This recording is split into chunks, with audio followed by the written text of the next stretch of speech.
ആ ശരി, എന്ത് വിളിക്കാം, എന്ത് പറയാൻ പുള്ളി എന്ത് വെച്ചാലാ കണ്ണു കിട്ടി, അത്ര തന്നെ.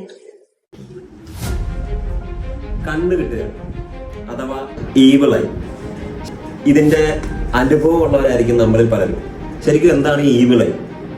ഒരാള് നമ്മളെ അസൂയയോടെ നോക്കുമ്പോഴോ അല്ലെങ്കിൽ മറ്റൊരാളുടെ ദൃഷ്ടി നമ്മളുടെ ദൈനംദിന ജീവിതത്തിലോ നമ്മുടെ ഉയർച്ചയ്ക്കോ നമ്മുടെ ഏതെങ്കിലും ഒരു നേട്ടത്തെയോ മോശമായി ബാധിക്കുന്നതിനാണ് പൊതുവെ ഈവിളൈ അല്ലെങ്കിൽ ഈ ദൃഷ്ടിദോഷം എന്ന് പറയുന്നത്. ശരിക്കും എങ്ങനെയാണ് ഈവിളൈ എന്ന് പറയുന്ന ഒരു സംഭവം ഉണ്ടാകുന്നത്, അല്ലെങ്കിൽ എങ്ങനെയാണ് നമുക്ക് ഒരാളുടെ കണ്ണ് തട്ടുന്നത്? നമ്മൾ ഈ സോഷ്യൽ മീഡിയയിലോ അല്ലെങ്കിൽ സെർച്ച് ചെയ്ത് കഴിഞ്ഞാൽ കിട്ടുന്ന പല എക്സ്പ്ലനേഷനുകളുണ്ട്. അതിൽ പ്രധാനമായിട്ടുള്ള ഒന്ന്, നമ്മുടെ മനുഷ്യ ശരീരത്തിന് ചുറ്റും ഒരു കാന്തിക മണ്ഡലം ഉണ്ടെന്നും അതിന് മറ്റൊരാളുടെ ദൃഷ്ടി പതിയുമ്പോൾ ചെറിയ രീതിയിൽ കോട്ടം തട്ടുകയും അതുമൂലം നമുക്ക് ഏതെങ്കിലും തരത്തിലുള്ള അസുഖങ്ങളും അല്ലെങ്കിൽ നമുക്ക് നടക്കാനിരിക്കുന്ന ഒരു കാര്യം നഷ്ടപ്പെടുകയും ചെയ്യും എന്നാണ് പറയപ്പെടുന്നത്. ഇത് ശരിക്കും ശാസ്ത്രീയമാണ്, അതാണ് നമ്മൾ പരിശോധിക്കാൻ പോകുന്നത്.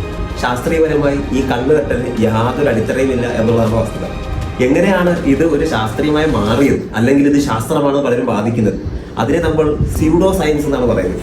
അതായത് സയൻസുമായി ബന്ധമുണ്ട് എന്ന് തോന്നിക്കുന്ന തരത്തിലുള്ള ടെക്നിക്കൽ വേർഡുകൾ അല്ലെങ്കിൽ ശാസ്ത്രീയപരമായ വാക്കുകൾ അതിനകത്ത് ഉപയോഗിച്ചുകൊണ്ട് ഇത് ശരിക്കും ഉള്ളതാണ് എന്നുള്ളൊരു തെറ്റിദ്ധാരണ പലരും പടർത്തുന്നുണ്ട്. ഇത്തരം കണ്ണ് തട്ടൽ അല്ലെങ്കിൽ നാവേറ് എന്നൊക്കെ പറയുന്ന തരത്തിലുള്ള ഈ ഒരു വിശ്വാസം നമ്മുടെ കേരളത്തിലോ ഇന്ത്യയിലോ മാത്രമല്ല, ലോകത്തിന്റെ പല ഭാഗങ്ങളിലും പലതരത്തിൽ ഇതിനെക്കുറിച്ചുള്ള വിശ്വാസങ്ങളും അതിനുള്ള പ്രതിവിധികളും ഉണ്ടാകുന്നുണ്ട്. നമ്മുടെ നാട്ടില് നമ്മുടെ കുട്ടികളെ, അതായത് നമ്മൾ കുളിപ്പിച്ച് കണ്ണെഴുതി മയ്യ് കുത്തുക എന്ന് പറയും, കണ്ണ് തട്ടാതിരിക്കാൻ വേണ്ടി. ഒന്നത്. പിന്നെ മറ്റൊന്ന് ഇതിൽ പെടുത്താവുന്ന ഒന്നാണ്, രാവിലെ നമ്മൾ കണി കാണുന്നത്. നമ്മൾ ചില കാര്യങ്ങൾക്ക് വേണ്ടി പുറപ്പെടുമ്പോൾ ചിലരെ കണ്ടു കഴിഞ്ഞാൽ നമുക്ക് ആ കാര്യം സക്സസ് ആവില്ല എന്നൊരു വിശ്വാസമാണ്. അതും ഒരു തരത്തിൽ ഇതിന്റെ അതേ കൂട്ടത്തിൽ പെടുത്താൻ പറ്റുന്ന ഒരു വിശ്വാസമാണ്.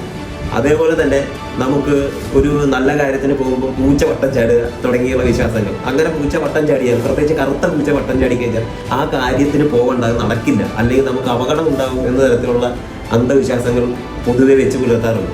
ഇതിനൊക്കെയുള്ള ഒരു മറുപടിയാണ് ഞാൻ ഉദ്ദേശിക്കുന്നത്. ഇത്തരം വിശ്വാസങ്ങളിൽ അല്ലെങ്കിൽ വിശ്വാസങ്ങൾ വെച്ച് പുലർത്തുന്ന ആളുകളെ നമുക്കൊരിക്കലും പൂർണ്ണമായും തെറ്റു പറയാൻ സാധിക്കില്ല. കാരണം ഇതിനകത്ത് പരിണാമപരമായി നമുക്ക് കിട്ടിയ ഒരു പ്രത്യേകതയുണ്ട്. അതിന് പ്രധാന കാരണം നമ്മുടെ മസ്തിഷ്കം തന്നെയാണ്. അതിന് നമ്മൾ എവല്യൂഷണറി ബയോളജി എന്ന് പറയും.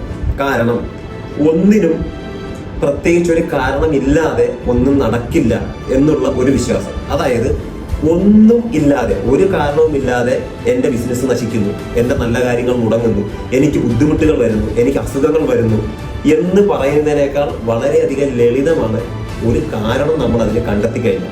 ഇന്ന കാരണം കൊണ്ട് നമുക്ക് ഇതൊക്കെ സംഭവിച്ചു എന്ന് കണ്ടെത്തിയാൽ നമുക്ക് മനുഷ്യര് മാനസികമായി ചെറിയൊരു ആശ്വാസം കിട്ടും. കാരണം എന്താണോ നമുക്ക് സംഭവിച്ചത് അതിന് കാരണം മറ്റൊന്നാണ് എന്ന് ആരോപിക്കാനുള്ള നമ്മളുടെ ബ്രെയിൻ്റെ ഒരു കഴിവാണ് അത്. മറ്റൊന്ന് ഇല്യൂഷൻ ഓഫ് കൺട്രോൾ അഥവാ നിയന്ത്രണ ബോധം. അതായത് നമുക്ക് ഒരു ബുദ്ധിമുട്ടുണ്ടായി, അതിന്റെ കാരണം ഇതാണ്. നമ്മൾ നേരെ എന്ത് ചെയ്യും? അതിനൊരു പ്രതിവിധി കണ്ടെത്തും. അതായത് ഇപ്പൊ കണ്ണ് തട്ടുന്നതിന് പൊതുവെ എൻ്റെ നാട്ടിൽ കണ്ടുവരുന്ന ഒരു കാര്യം എന്ന് പറയുന്നത് നമ്മൾ ഉപ്പും മുളകും ഒഴിഞ്ഞിടുക എന്ന് പറയും. ഞാനൊക്കെ ചെറുതിലെ ചെയ്തിട്ടുണ്ട്, ഇതിനെക്കുറിച്ച് അറിയില്ലായിരുന്ന സമയത്ത്. അപ്പോൾ ഈ നിയന്ത്രണ ബോധം എന്ന് പറയുന്നത് ഇത്തരം പ്രതിവിധികൾ ചെയ്യുന്നതിലൂടെ കാര്യങ്ങളുടെ നിയന്ത്രണം നമ്മുടെ കയ്യിലായി എന്നുള്ളൊരവസ്ഥ നമുക്ക് മാനസികമായിട്ടുണ്ടാവും. അത് കൂടുതൽ കോൺഫിഡൻസ് നമുക്ക് നൽകും. അത് ഉണ്ടായ പ്രശ്നത്തെ അതിജീവിക്കാൻ നമ്മളെ സഹായിക്കും. മറ്റൊന്ന് കൺഫർമേഷൻ ബയാസ്. അതായത് നമ്മൾ എന്തിനാണോ വിശ്വാസം അർപ്പിച്ചിരിക്കുന്നത് അല്ലെങ്കിൽ നമ്മൾ ഇതുവരെ വിശ്വസിച്ചിരുന്നത് അത് തന്നെ വിശ്വസിച്ച് പോകാനുള്ള ഒരു ടെൻഡൻസി. ശരിക്കും പറഞ്ഞാൽ നമ്മൾ വിശ്വസിക്കുന്നതാണ് ശരി എന്ന് ഉറപ്പിക്കുന്ന കാര്യങ്ങൾ മാത്രം നമ്മൾ ചുറ്റുപാടിൽ നിന്ന് സ്വീകരിക്കുകയും അതിന് വിരുദ്ധമായ കാര്യങ്ങൾ നോട്ടീസ് ചെയ്യാതിരിക്കുകയും ചെയ്യുന്ന ഒരു അവസ്ഥയാണ്. അതൊരു മാനസിക നിലയാണ്. നിങ്ങളിൽ പലർക്കും ഉണ്ടായതും അത് തന്നെ ആയിരിക്കും. അതായത് കണ്ടേർ എന്നുള്ളത് ഉണ്ട് എന്ന് നിങ്ങൾ പണ്ട് മുതലേ വിശ്വസിക്കുന്നു. അതിന് മതിയായ കാരണങ്ങൾ നിങ്ങൾ ചുറ്റുപാടും നിങ്ങൾ തന്നെ കണ്ടെത്തുന്നു. എന്നാൽ അതിന്റെ ശരിക്കുമുള്ള ശാസ്ത്രീയ വശം മനസ്സിലാക്കാനോ അതിനുവേണ്ടി മെനക്കെടാനോ നിങ്ങൾ നിങ്ങളുടെ തലച്ചോറിൽ ഉപയോഗിച്ചിട്ടില്ല. അതുകൊണ്ട് തന്നെ ഇത് ശരിയാണ് എന്ന് നിങ്ങളുടെ ഉപബോധ മനസ്സ് നിങ്ങളോട് പറഞ്ഞുകൊണ്ടിരിക്കുന്നു എന്നുള്ളതാണ് അതിനകത്തെ ഒരു സത്യം. ഞാനിപ്പോൾ പറഞ്ഞ കുറച്ച് കോംപ്ലിക്കേറ്റഡ് ആണ്, അതുകൊണ്ട് ഞാനൊരു ഉദാഹരണം കൂടെ പറയാം. അതായത് നിങ്ങൾ ദിവസവും രാവിലെ ജോലിക്കോ അല്ലെങ്കിൽ സ്കൂളിലേക്കോ പോകുന്ന വഴി എന്നും അവിടെ നിൽക്കുന്ന ഒരു വലിയ മരത്തിൽ നിന്ന് നിങ്ങൾ നടന്നു പോകുമ്പോൾ സ്ഥിരമായി പൂവുകൾ വീഴുന്നുണ്ട്. നിങ്ങൾ പക്ഷേ ശ്രദ്ധിക്കുന്നുണ്ടാവില്ല. പക്ഷേ ഒരു ദിവസം നിങ്ങളുടെ തലയിലേക്ക് അതിൽ നിന്നൊരു കമ്പൊടിഞ്ഞ് വീണെന്ന് വിചാരിക്കുക. പിന്നീട് അതിലേ പോകുമ്പോൾ തീർച്ചയായും നിങ്ങൾ അതിൽ നിന്നൊരു കമ്പ് ഒടിയുന്നുണ്ടോ എന്നുള്ള ഒരു ജാഗ്രത പുലർത്തും. നിങ്ങൾ അലേർട്ടായിരിക്കും. എന്നാൽ ഇതിനു മുമ്പ് നിങ്ങളൊരു 100 തവണ പോയപ്പോൾ അതിൽ നിന്ന് ചിലപ്പോൾ ഒരു പൂവോ ഒരു ഇലയോ വന്നിട്ടുണ്ടാവും. പക്ഷേ അത് നിങ്ങളുടെ മേത്തിൽ തൊട്ടിട്ടുണ്ടാവും, നിങ്ങളുടെ തലയിലൂടെ വന്ന് ടച്ച് ചെയ്ത് പറന്നു പോയിട്ടുണ്ടാവും. പക്ഷെ നിങ്ങൾ ശ്രദ്ധിച്ചിട്ടുണ്ടാവില്ല. കാരണം നിങ്ങൾക്ക് അതൊരു നെഗറ്റീവായിട്ടുള്ള ഒരു അവസ്ഥ അവിടുന്ന് ഉണ്ടാവാത്തിടത്തോളം കാലം നിങ്ങളത് നോട്ടീസ് ചെയ്തിട്ടില്ല. പക്ഷെ ഒറ്റത്തവണ അവിടെ നിന്നും ഒരു ബുദ്ധിമുട്ട് നേരിട്ടപ്പോൾ നിങ്ങളത് നോട്ടീസ് ചെയ്തു, ബ്രെയിനിൽ ഫീഡ് ചെയ്തു. അത്തരത്തിലുള്ള ഒരു പരിണാമപരമായിട്ടുള്ള ഒരു ഘടകം നമ്മുടെ തലച്ചോറിനുണ്ട്. അതായത് എന്താണോ നമുക്ക് ഹാനികരമായിട്ട് വന്നിരിക്കുന്നത് അതിനെ നമ്മൾ സേവ് ചെയ്ത് സ്റ്റോർ ചെയ്യുകയും അതിനു മുമ്പ് നടന്നിട്ടുള്ള കാര്യങ്ങൾ അത് നമുക്ക് നല്ലത് ചെയ്തതായിരിക്കാം, അല്ലെങ്കിൽ നമ്മളെ യാതൊരു തരത്തിലും മോശമായി ബാധിക്കാത്തതായിരിക്കും. പക്ഷെ അത് ഫീഡ് ചെയ്ത് വെക്കാനോ ഓർത്ത് വെക്കാനുള്ള ഒരു കഴിവ് നമ്മുടെ ബ്രെയിൻ സ്വമേധയാ നഷ്ടപ്പെടുത്തിയിട്ടുണ്ട്. കാരണം അധികം എനർജി ചെലവാകാതിരിക്കാനുള്ള ഒരു സിസ്റ്റമാണ് മനുഷ്യന്റെ മസ്തിഷ്കത്തിനുള്ളത്.